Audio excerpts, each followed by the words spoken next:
Сайн сайхан шудраг осыг бэлэгдсэн ийм хөшөөн дээрээс цус асгараад булингартсан байгаа энэ дүрслэл нь магадгүй те шудраг ёс алдагджээ, хуулийн систем булингартжээ. Тэ нэг сони юм нь сэлэн яг яаж хадааныг олж ирсэн нь айгүй ойлгомжгүй. Ганц цэг жүжигчин болвол үнэхээр айдас хүйдс дөрүүл чар ус босгож чадчихилээ. Амар зөвүүн сайн бүтээл болохоор л юм байна л да. Гэтэ хүмүүс ойлгох болов? Маас ойлгох болов? Голоор нь янз бүрийн юм ярьчаар би үлдсэн ангиудын спойлерч гэдэг болохоор найруулагч Дэлгэр Баяр шиг том найруулагч л хийхээр зураа шиг санагдсан юм.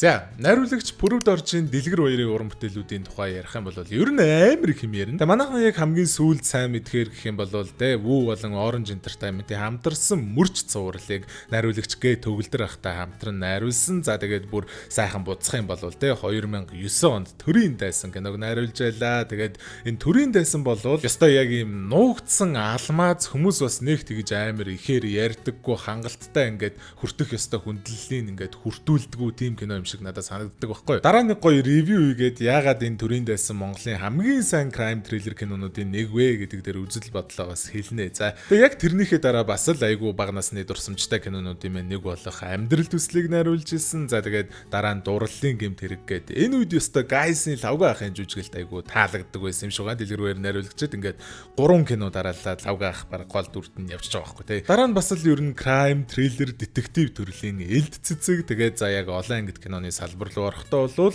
Вүүгийн 95% цувралаараа эхлүүлсэн. Тэгээ мэдээж манайсын мэдж байгаачлан мөрч цуврал нь бол өстой яг үнэхээр том хит болоод энэ тэндгүү хүмүүсийн ярианы сэдв болж чадсанаас гадна хамгийн гол нь бас тэг үнэхээр сайн бүтээл болж чадсан. Тэгээ би ч гэсэндээ маш сайн бүтээл болсон гэж боддог. Тэгвэл за энэ том хитийнхээ араас хийсэн дахин нэг crime thriller цуврал нь болох Ойр дуу цуврал дөнгөж сайхан буюу 5 сарын сүүлээр Вүүд одоо weekly release буюу 7 хоногт нэг анги цацагдах форматаар гараад 6 анги нь гараад дууслаа. Тэгээ би бол яг саяхан энэ 6 ангийн зургуулангийн яг нэг дор суужгаад бинжилж үзсэн. Ямар амар цуврал вэ? Ямар амар dark цуврал вэ? Мэдээж за Дэлгэр Баяр найруулагчийн ийм жанрын кинонууд бол зүгээр л яг өнгөцгөө харахад нэг ийм crime thriller яг нэг ийм гэмт хэрэг харуулдаг байгаа кинонууд байж болгож гисэндээ яг цаанаа бол яг нийгмийн үнэн төрх алдаа дутагдлууд гэдэг ерөнхийдөө яг ингээд нийгмээ тэр чигт нь ер нь айгүй том сэдвүүдийг цаагаараа хөндөж шүүмжилсэн өнгө төрхтэй байдаг л да. Гэхдээ энэ Ойр дуу бол яг мэдээж тэр нь байгаа юм заяа. Гэхдээ бүр үнэхээр амар асар зоригтой хийсэн зураг шиг санагдсан. Бүр үнэхээр хүнд сэдв хүндж байгаа юм нэ. Яг фильм мейкинг талаасаа бол асар стайлиш хийцтэй кино байсан байхгүй юу? Стайлиш гэдгийг би одоо яг ингэж л орчуулж байгаа юм л да. Гоёмсог дүрслүүдтэй, хэв маяг сайтай, уран сайхны шийдэл сайтай гэж тэ. Тэгээ надад нэг юм бодогдлоо л та. Одоо ингээд Дэлгэр Баяр найруулагчтай ер нь ямар ч зохиол бариад ингээд хөрөнгө оруулагч дээр эсвэл за одоо ингээд Вүү дээр, Orange дээр энэ төр ингээд очлоо гэхэд хизээч үгүй гэдэг хариулт авахааргүй тийм амар том хэмжээний найруулагч болчихжээ. Яг угаасаа л том найруулагч байсан л та. Гэтэ бүр амар том болчихжээ. Яг тэгэхээр энэ Ойр дуу бол Монголд бас нэг тэгэж олноороо хийгдээд идэггүй нилээн зоригтой тэгээ жоохон арт хаус ч гэж хэлж болох уу зарим талаараа тэгээд үзэгчтэй тэнэг гэж юусоо боддоггүй тархиа зарцуулж үзэх шаардлагатай айгуу slow burn зөвүүн crime thriller mystery кино байгаад байгаа байхгүй юу? Ерөнхийдөө бол киног зүгээр л тархиа унтрааж үздэг нэг айхтар кино сонирхдаггүй хүмүүс бол эхний ангийн үзчихэл жоохон удаан санагдаад болчих магадaltaй ч гэх юм уу те. Тэгээ хамгийн гол нь яг кинонд зориулж зассан павильонууд, өнгө тавилт, зураг авалт, хөгжим, жүжигчдийн бүрэлдэхүүн энтрийг харахаар яагаад ч юм хямдхан хийгдсэн кино биш заяа. Жишээ нь одоо за би ч юм уу те ерөнхий нэг юм залуу уран бүтээлч яг ингээ Вүү дээр юм Orange дээр очиод энэ ийм зохиол өгөөд тэгээд ингээд хөрөнгө оруулалт ингээд юм уу ингээд ийм ажил ярих юм бол те арай л арт хаус уу? Жохон удаан хөрөнгөлтэй юу? Арай л хүн сэдвтэй юу? Амар зөвүүн сайн бүтээл болохоор л юм байна л та. Гэтэ хүмүүс ойлгох болов? Маас ойлгох болов? Жохон эрсдэлтэй л юм. Гэт режектлүүлээд гарахаар юм шиг санагдаад байгаа байхгүй. Ер нь яг юу гэх гээд байна гэхээр те Ойр дуу бол яг жинхэнэ кино үздэг синефайлууд бол үн цэнийг нь мэдрээд таашааж үзээд маас харин яг яаж хүлээж авах нь жоохон эргэлзээтэй яг продюсинг талаасаа нэлээд эрсдэлтэй амар зоригтой нэг юм те юмд баригдаагүй жинхэнэ одоо найруулагч Дэлгэр Баяр шиг том найруулагчийн л хийхээр зураг шиг санагдсан. Одоо нөгөө нэг сингэ найруулагчийн Чимээгүй хотын жолооч гэх юм уу? Баргийн одоо нэг юм залуу ч юм уу эсвэл өөрийгөө баталж амжаагүй байгаа уран бүтээлчид нэг юм өөрийнхөө хүсэж байгаа нэг юм passionate art house шидэ их эрх чөлөө олдохгүй байхгүй те. Өөрийгөө баталсан нэртэй том найруулагчид л иймэрхүү юмнуудаа хийх байхгүй те. Ямар ч л байсан тийм байна. Тэгээд өнөөдөр болохоор би та нарт ойрдуугийн эхний 1 2 дугаар ангийг танилцуулаа. Тэгээд та нарт таалагдах юм бол өргөжлүүлээ та нар өөрсдөө үзээрэй.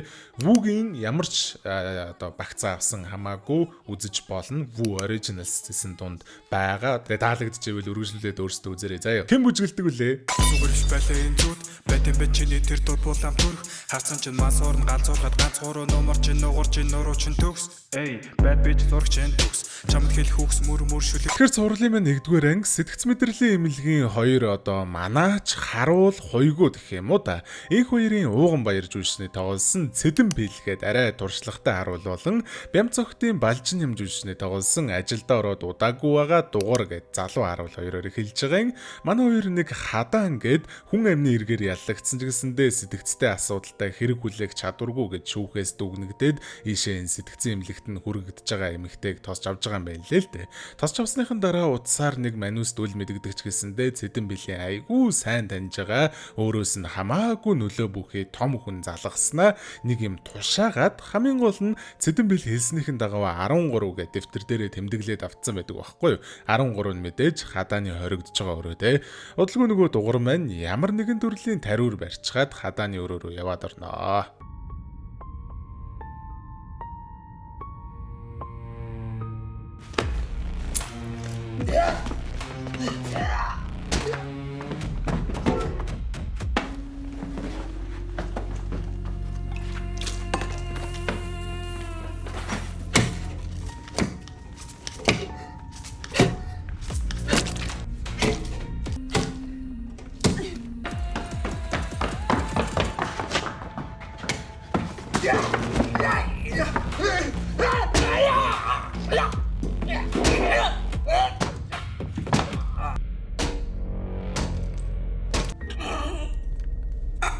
Тэгээд яг цувралын маань анги болгоны эхлэлд гарах интро харагдаж байгаа маа. Fuck this man. Ер нь бол яг энэ айгу чанартай цувралын надаа хамгийн таалагдаагүй хэсэг нь AI-аар хийсэн интро нь байгаа байхгүй те. What the fuck is this AI love doing in our beloved art form you know. Ер нь бол бүхэл кино урлаг тайртай кино асар ихээр үздэг ирээдүйдийн салбарт ажиллах зорилготой мөрөөдөлтэй хүмүүс бол хизээч те AI-аар хийсэн юм ингээд кинон донд байхыг сайхнаар хүлээж авахгүй гэдгийг та нарч мэдж байгаа би ч мэдж байгаа те. Fuck this AI. Яг ийм ингээ 3D анимашн яг энэ интрог ингээ хийх чадвартай өчнөө мундаг 3D артистууд байгаа штэ Монгол те. Ийм гоё цувралдаа битгий ийм хөгийн ийм хийлдэ гэж хэлмээр байгаа. За тэр яах. Интрон дууссаны дараа яг хадааны харуулууд руугаа дайраад эмнэлгээсээ оргосон эргийг нь мөрдөж байгаа хоёр хүн буюу жүжигчин Бям тогтхолон Бям сүрэн хоёрын бүтээсэн мангар сүртэй нэртэй хоёр мөрдөгч. Зэрэг зориг галзаа. Зэрэг хоёр хамтдаа нэг нэлээд завгүй цагийн хуваартай хүн дээр орж одоо ганц хоёр юм тодруулах гэж байгаа юм байна лээ л дээ. Тэр завгүй нь болохоор Батман жүжигчний тоглосон Тэнгис гээд нэг нэлээд нэртэй туршлагатай том сэтгэл зүйч хадааны эрэг дээр шинжээ чимчээ үүрэгтэйгээр нэлээд тулж ажиллаж агаад сэтгцэн өвчтэй гэж тогтоогоод хэргийн материалд нь гарын үсэг зурж баталсан сэтгэл зүйч хүн нь болж таарж байгаа байхгүй. Тэгэл зэрэг мөрдөгчтэй өчигдөр шин хадааны юу ийсэн тухай Тэнгист хэлж явах үеэр хэдүүлээ нөгөө дугур маань шууд газар дээрээ амнасаа алдсан тухай Цэдэн Бэл харин одоохондоо амьдч гисэндээ өнөө маргаашгүй нас барах магадлалтай би энэ нилээн муу байдалтай байгаа тухай мэдэж авахаас гадна хадааныг мөрдөгчд барьж авч чадаагүй бүртээ ор сураггүй алга болцсон бүр ямар ч уул мөр байхгүй байгаа тухай бас мэдж авч байгаа. Дээрээс нь бас нөгөө Цэдэн Бэл хяналтын камерынхаа үүсгүүрэн дээр нөгөө ус асгаа дэвдэлцсэн шүү дээ. Тэгэхээр хяналтын камерын ямар ч бичлэг байхгүй болж таардаг. Тэгээ шууд хэрэг болохоос жоохон өмнөх нь Цэдэн Бэл дугур хоёр яг юу хийжсэн тухай кино маань харуулад эхлэхэд уг нь бол Цэдэн Бэл шууд хадааныг алъя гэсэн төлөвлөгөөгүй л байсан юм байлээ л дээ. Эсвэргээрээ бүр асар чөтгөрлөг бузартай юм сэдчихсэн нь өвчтөнгүүдэд тарж унтуулдаг тариагаар хадааныг тарж унтуулчингуудаа дугууртаа ээлжлээд хадаантай биологи хичээл хийе гэдэг төлөвлөгөөтэй байсан юм байлээ. Тэгж аваас дугур тэр тариагаа барьж очиод юу болоод дуусныг хэдүүлэн мэдж байгаа штэ. Эхний ээлжинд зэрэг мөрдөгч Тэнгисийг дагуулж явангуудаа хэргийн газартай танилцуулчаад ингээд та намайг ямар учиртай энд авчирсан юм бол? Ямар хүнийг хэрэг хүлээх чадваргүй гэж дүнснэ харуулж авчирсан. Үнэн cold guy маань зэрэг нэрээ. Цэдэнбил бол хэрэгтэй мэдээлэл өгөхөөсөө угаасаа өнгөрцөн байлээ. Жоох одоо тэ юу гэдэг нь мэдэхгүй гонгож жоод амьсгал хурааж явах яг энэ үеэр хатан бүр багаасаа өсөж хүмүүжсэн асрамжийн газар дээр ирчихсэн байж ялгүй яг уу. За одоо ярихгүй болохгүй хаа тэр ер нь өнгөрөөчдсөн. Хатаны дүрд мэдээжтэй жүжигчин мөнх наран тоглосон байгаа. Мэргэжлийн жүжигчин биш одоо балерина гэх юм уу да тэ балетийн жүжигчин эмэгтэй. Яагаад ингэж амар онцлоод байна гэхээр найруулагч Дэлгэр Баяр анханасаа энэ ойр дуугийнхаа зохиолыг цэвэр зөвхөн энэ жүжигчин мөнх наранд зориулж бичсэн байлээ. Өмнө нэг Дэлгэр Баяр найруулагчийн найруулсан Тойрог кинонд мөнх наран жүжигчин мөнх наранд тоглолт нь шүү дээ. Тэгэхэд л яг Дэлгэр Баяр найруулагч гоо сайхныг нь за бас авиас потенциал энтрийг нь айгүй онцолж харсан гэдэг нэг ярилцлага дээр хэлсэн байлээ. Тэр потенциалыг нь мэдэрсэн гэх үү. Тэр үднээс яг энэ ойр дуу киног болохоор яг мөнх наранд зориулв гэж амьдралд анх удаага хүн зориулж ингэж жүжигчин хүн зориулж яг зохиолоо бичсэн. Хадаа маань асрамжин газар руугаа ороод дотор нь явж явах үеэрээ нэг өрөөнөөс тэ сийлэн гэд охиныг хайгаад сийлэн гэд дуудаад байна лээ. Тэгээд яг сийлэн хайсан өрөөнийхэн дотроос нэг юм зарим хэсэг нь жоохон галд шатцсан гэмээр чихмэл бамбрууш олж байгаа нь хадааны өөрийнх нь бамбрууш юм байна лээ. Тэгэхээр сийлэн гэдэг нь өөртөө нэг өрөөнд байдаг байсан охин болж таарж байгаа байхгүй. За бас дээрэс нь яг энэ үед кино маань одоо aspect ratio-го өөрчлөөд мануст хадааны бага насыг Хадааныг маань бүр үнэхээр жоохон байхад нь аав ээж хоёр нь хоёулаа согтуудаа гэртээгээ хамт одоо галд шатаж өөд болоод тэгээ хадаагийн асрамжийн газарт те Монгол улсын гавьяа жүжигчин ганц цэг их чинь бүтээсэн Бадам гэж багш дээр хүргэгдэж ирсэн байгаа юм л да. Бадам багш гэдэг угаасаа сайн хүн бол биш гэдгийг тодорхойлж байгаа юм. Ягаад тэгэхээр хадаа маань те Бадам багшийг алах зорилготой л энд буцаж ирсэн болж таарж байгаа байхгүй юу? Сийлэн чи юу яриад байгаа юм бэ?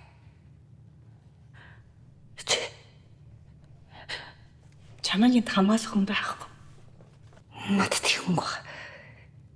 Би ч бүгдийг нүг. Бүгдийг. Бүгдийг. Тэгээ хадаан дугаасаа мөнгө зөнгөл ерөөсөө бүр падлиж байхгүй нь ойлгомжтой. Тэгээд дээрэс нь угаасаа яг хав за дараа нь энэ Бадам багш яг ямар нүгэлтэй арга гүлэг вэ гэдэг нь улам дэлгэрэнгүй мэдэгдэн зав. Гэтэ хадааны одоо хэлж байгаагаар болохоор Бадам энэ асрамжийн газрынхаа ихэнх охтуудын ээж аавыг нь өөрөө туслахынхаа хамтаараа алчингуудаа тэр нөгөө эмэгтэй цагдаад мөнгө өгөөд татлаа төтлээгүйгээр асрамжийнхаа газарт охтуудаа авчирдаг байсан болж таарж байгаа байхгүй юу?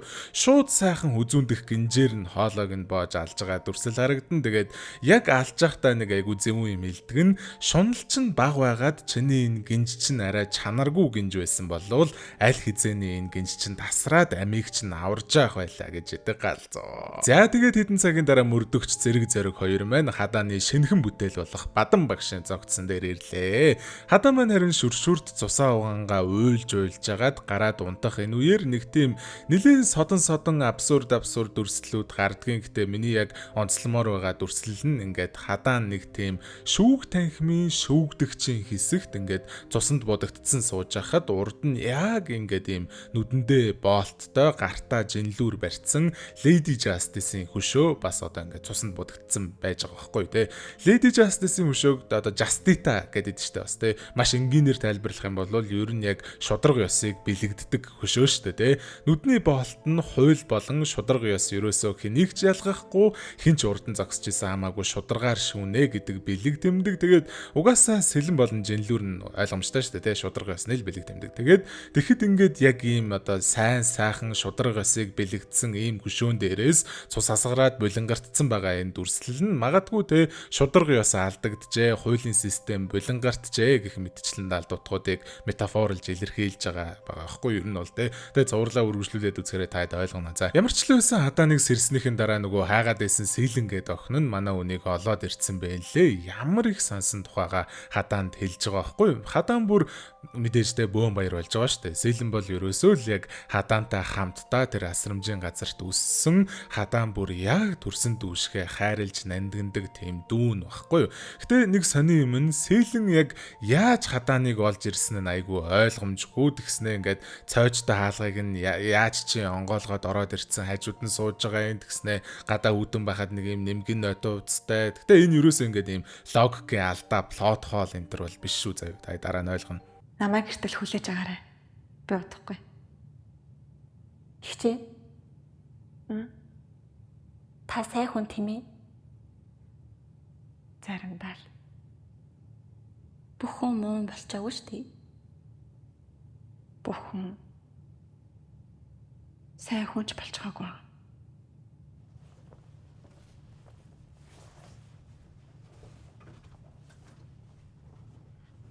Хар хонгийн 32 эргээл. Эргээл. Хүн болгоны багтаж харсан царай. Бас тайзны хорц гэрэл яг л од шиг нүдний өмнөр жирэлцээл. Би бүчгчин болохыг хүсдэг.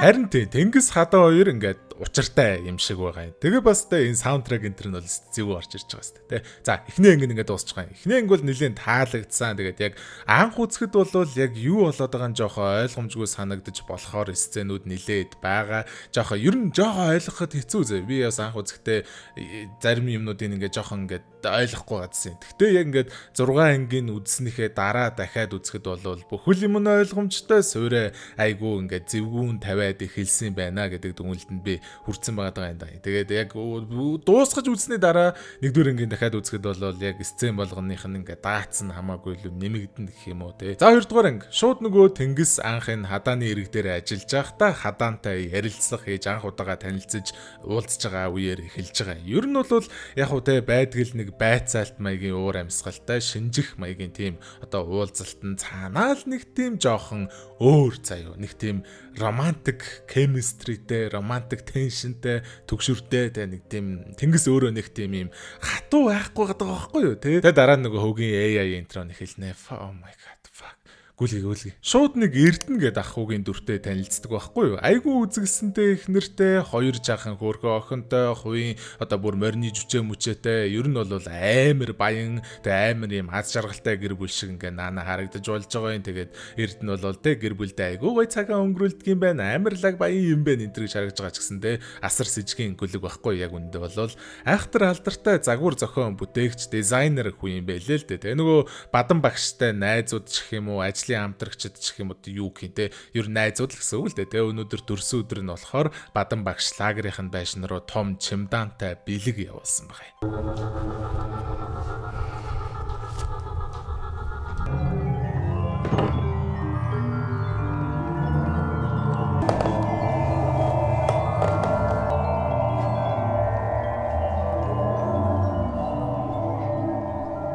Харин тийм бадан багш сэлэнг энэ мөг өлөгт бэлэг болгож явуулсан байгаа байхгүй юу?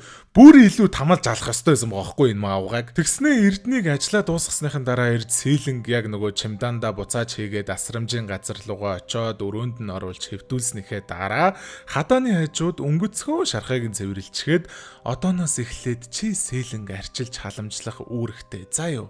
Шарханд нь бохор орчих бол амь насанд нь ч аюул учрах боломжтой болохоор хурдхан шиг угааж цэвэрэл гэж хэлжээдэг. Мэдээж хадаан чин сэтгэлээсээ сэлэнг өөрийнхөө төрсөн дүү шиг хайрлж үссэнийг нэдүүлээ мэдж байгаа штэ. Хамгийн гол нь тэгээд сэлэнг ганц удаа ингээд чемдан тэгээд аваа явчаагүй. Тэр өдрөөс хойш бүр асар олон удаа Эрдэнэ рүү зөөдөг болсон байгаа хгүй яг юм аягаар. Хадаанд тэ бүр ямар амар аимшигтай байсан нь ойлгомжтой. Хайртай дүүг нь ойрхон авч яваад хамгийн амар нь тэ буцаад ирэхдээ амьд ирэх нь ч тодорхойгүй. Тэгээ хамгийн гол нь бас тэ хамгаалаад ямар нэгэн юм хий гэхээр өөрөө юу ч чадхааргүй жоох охин байгаад байдаг. Гэтэ нэг л өдөр манай хоёр бүр яг үнэхээр зориглж шийдээд хоорондоо тохиролцсонгуудаа энэ асрамжийн газраасаа зүхтааж орох гэж оролдсон байгаа юм. Гэтэ тэр нугаас амжилт олохгүй марал гэ тентхийн нэг охин нь орох гэд ярьж байгааг нь сонсчингуудаа ховлоод бариад өгчөж байгаа байхгүй юу. Энэ марал гэдэг охин нь уг нь чихтэй хэл сайхан гуруула найзлын гэд гэснээр бас хадаантай хамт нөгөө одоо бадан багшийн туслахаар тулааны урлаг хамтдаа заалгадаг байсан. Ер нь айгу дотны гэж хэлж болохоор нэг найз маягийн охин байхгүй юу. Тэгээд жоохон муухай л баригдсан тий. Баригдсныхан дараа Бадан багш дахиж хизээч ингэж орох гэж оролдохооргүй болохын тулд зэрэгцүүл суулгаж байгаад нэг юм хэлдэг нь хэрвээ Сийлэн ямар нэгэн асуудал тариад эсвэл оргож моргоцсон байх юм бол Сийлэн өөрөө биш хадаан төрүүлж шийтгүүлнэ гэж хэлж байгаа байхгүй. Гэтэ бас ингээ хамгийн эвгүүн зүгээр шийтгэн ч гэж бас хэлдгүүм л та үхэн гэж хэлж яадаг байхгүй юу. Яг адилхан хэрвээ хадаан бас ямар нэгэн буруу юм игээд оргож моргох юм бол өөрөө эхлээд биш Сийлэн эхлээд үхнэ гэж хэлж байгаа. Тэгээд монолог нь жоохон урт болохоор яг ингээд юугаар нь аудиотойд нь оруулсангүй л дээ. Гэтэ ганц цэг жүжигчин болвол үнэхээр айдас хүйдэс төрүүлж шар ус босгож чадчихилээ. Бүр яг л нэг юм сэжгийн хүүтэн цэвдэг мөнгөн сүнсээ зарцсан ийм яг юм бодитгүн ингээ байгаад байгаа юм шиг. Ер нь амар хувирж амар дүрэ бүтээж чадсан байлээ. За тэгээд яг энэ маягаараа өдөр оног сар жил өнгөрөөд марлаа хадаан Сийлэн 3 гэдэг нас бийд хүрснийхэн дараа Бадан багштай бүр уламл ихээр баян том нөлөөтэй хүмүүст бийг нь үнэлүүлдэг болж эхэлсэн байгаа юм л та. Тэгээ нөгөө Эрдэнэ дизайнер байна шүү дээ те. Одоо хүртэл зөвхөн Сийлэнтэй уулздаг хэвээрээ юм байна лээ. Ямар амар хэрцгий юм бэ гэдгийг хэдүүлээ харсан шүү дээ те. Энэ удаагийнхаа уулзалтан дээр бүр газар хэвтүүлчээд дээрээс нь өшгөлж зодож ийсэн юу ч болоогүй юм шиг их нэртэйгээ утсаар ярьсан байж байгаа байхгүй юу. Сийлэн яг ингээд бүр ухаан алдахын наагуур би нилээ муудчихсан эвтэж байхдаа бодон доор нь унтсан байсан Эрдэнэ төрөвчнээс нэрийн утсыг нь сэмээрхэн гаргаад авч амждгийг асрамжин газар руугаа буцаж очисныхоо дараа тэр нэрийн утсаа хадаанд харуулад нэг л өдөр заавал энэ Эрдэнээс өшөөгөө авч амийг нь хороондоо гэж хэлж идэг. Ер нь бол Сийлэн одоо хангалттай том болцсон болохоор уг нь бол нэг анхааралгүй юм тааруулаад далимдуулаад Эрдэнэгийг алчхаад зүхтаачиж чадна штэ тэг. Гэхдээ яагаад тэхгүй байгаа нь угаасаа ойлгомжтой өөрөө тэгээд зүхтаалаа гэхэд хадаан л хөрх юм нь хохирж үлдээд амиа алдах болохоор те. Гэтэ хадаан ерөөсөө энэ удаад хүлээх гэж оролддгүй шууд тэр шөнөө Эрдэнэ нэрийн утсан дээр хаягаар явж очингуудаа ялаа алж байгаа юм шиг л Эрдэнэгийг алчхангуудаа цагдаа нарыг ирэхэд ингээд урдаас нь инээдсэн зогсож байгаа байхгүй юу. Ингэж л яг хадаан маань хүн амны эрэхт одоо анханасаа хутгалдсан болж таарж байгаа юм. Гэтэ яг мануст одоо нэг юм ойлгомжтой болж байгаа нь хадаан ерөөсөө бас яг тийм бүр ингээ галзуурсан сэтгцийн өвчтөй амар хэрэг дааж чадхааргүй хүн биш гэдг нь бас жоохон тодорхой хэмжээнд батлагдчихэдэг. Ягаад тэгэхээр яг тэр хэргийг шийдвэрлэх ерөнхий шүүгч, улсын яллагч, цагдаагийн тэргүүн комиссар, сэтгэл зүйч шинжээч одоо нөгөө нэг тэнгистэй тэгснээ за бүр хадааны өмгөөлөгчөөр ажиллах өмгөөлөгч нь хүртэл бөөнөрөө Бадан багштай нэг тал тэгээд бүр тэнгис сэтгэл зүйчээс бусд нь бараг бүгдээрээ бадмын октоодыг одоо хөлсөлж авч таашаалаа хангадаг тийм махууландаа эдэгдсэн зүгээр л юм бохор гөлгнүүд байгаа байхгүй юу. Хоорондоо ярилцж хагаад хэрвээ хадааныг шоронд хийчих юм бол удирдахад хэцүү. Цаашаага бид нарыг матаад бидний нэр төрийг сэвтүүлээд юу эзгэдэг байсны маань илчлээд ер нь л бүх юм ингээд удирдлагаас гарч магадгүй. Тэгэхээр яаж хийж яагаад сэтгцийн өвчтэй гэж дүгнэж одоо тий галзуугийн эмнэлэгт аваачингуудаа тэнд нь чимээгүй хүн шиг хоолойг нь хэрччихъя гэдэг тийм шийдвэртэй хэд хүрсэн болж таарж байгаа байхгүй юу. Тэгээ нөгөө Эрдэнэ ихнэрт ч гэсэндээ нөхрийнх нь хийдэг байсан бүх нүгэлтэй юмнуудыг дэлгэнгүүтээ олон нийтэд нөхрийнхөө нэр төрийг хадгалж үлдмээр байвал за бас хоёр охиныгоо эрүүл сарвал амьдруулахыг хүсчихвэл амаа амхиж яваарай гэж сүрдүүлж байгаа байхгүй юу. Мэдээж шүүх хурал нь ямар шүү болсон нь ойлгомжтой. Яг л нөгөө цуснд бодогдсон Lady Justice хөшөөний адилаар шүүх хурал нэртэй сэжгийн жүжиг тоглогдож дуусаад хадаан сэтгцэн эмнэлэгт хүргэгдсэн байна. Гэтэ за нэг сайн мэдээ гэвэл манай нөгөө нэг зэрэг хоёр мөрдөгч маань бол бохор цагдаа нар ерөөсөө биш яг л өстой чин сэтгэлээсээ шударгаар ажиллая гэд явж байгаа хүмүүс болж таардгаас гадна зэрэг мөрдөгч болвол бүр одоогоор зүгээр хадаан гэж оргоод алга болцсон цуврал алуурчныг мөрдөж байгаа гэж бас яг харахгүй бүр том цар үргээр нь хараад энэ хэрэг нь зүгээр нэг алуурчин эмэгтэйгийн ганц алуурчин эмэгтэйгийн хэрэг биш цаашлаад бүр юм том нөлөө бүхий хүмүүстэй холбоотой нэлээ ээдрээтэй хэрэг юм байна гэдгийг ч бас жоохон гадарлаад эхэлсэн байгаа юм байл. Big like миний бороо. За тэгээд 2 дугаар ангийн төгсгөл нь яг 1 дугаар ангийн төгсгөлтэй адилаар хадаан тэнгистэй уулзаж үр дээр нь сунгуудаа хайрын тэмрэлтээр тэмрүүлснээр тэгээд дуусчих. За тийм байна. Тэгээд энэ бол найруулагч Дэлгэр Баярын харанхуугаас сонсогдох ойр дуу цувралын эхний 2 анги байлаа. Тэгээд дөнгөжөл эхэлж ин дөө цувралын маань ер нь хамгийн том, хамгийн зөвүүн амар эвгүй эсрэгдлийн жинхэнэ эвгүүдээр одоогоор ерөөсөө танилцуулагдаж гарч ирж амжаагүй байна те. Ер нь бол цаашаа болмол цар хүрээнд томроод акшн сценүүд нь ч нэмэгдээд яг үндсэн плот нь эхлэн. Тэгэхээр те манайхан вүүгийнхээ ямар ч багцыг идэвхжүүлээд энэ вүү оригиналсуудыг үзэх боломжтой байд юм бэлээ. Тэгээд за тийм ээ. Тэгээд уг нь бол голоор нь айгүй олон талын хуцаж анализ хийхээр тийм зурлаад байгаа юм. Гэтэ яг голоор нь янз бүрийн юм ярьчихаар би үлдсэн ангиудын спойлерч гэдэг болохоор болохгүй байгаа дэлээ л да. Тэгээд бас яг уг нь бол ревю бичих гэж үзсэн. Яг үлдсэн ангиудын спойлдохгүйгээр. Тэгэхээр худлаа билээ. Ялчгүй болохгүй байгаа юм. Яг ялчгүй спойл хийчих гэдэг байгаа байхгүй. Тэгэхээр ер нь бол надад тэр нэг хөгийн AI интроноос бусдаар бол айгуу дэжгүй таалагдсан. Тэгээд ерөнхийдөө ярил бас зөндөл юм ярихаар байна л да. Тэгтээ ялч спойлчих гээд нэг дүр айгуу таалагдсан. Тэ тэр уудмын дүр амар зөвөн байсан. Үнэхээр зөвөн байсан. За тийм байна. Тэгээд өөртөө үзэхгүй юу. За юу. Наад юм байна да. Тэгээ өнөөдрийн минь бичлэгийн дөрөв өндөрлж чинь надад яг нэг бэлтгэсэн бичлэгийн зохиол байгаа. Тэгэхээр дараагийн бичлэг айгуу удахгүй гайгүй хурдан орно. За тэгэхээр жоохон хэсэг алга болсон бол уучлаарай. Залхуурж ангаажвал хэвтэйгүй шүү. За тэгээд болохгүй л байгаад байлаа. Тэгээд окей. За дараагийн бичлэг удахгүй орох болохоор төвчээртэй сайхан үлээж байгаарай. Хэдүүлээ дараагийн бичлэгээр тунгуудахгүй болсон. Энэ бичлэгээ оруулчаад шууд үргэлжлүүлээд шүн суугаад ажиллах бах гэж бодож байна. За тийм ээ. Наадам болох ч нэрээ. Сайхан надараа гой зүүзүүдлэр. Сайхан надараа гой зүүзүүдлэрээ л гэж.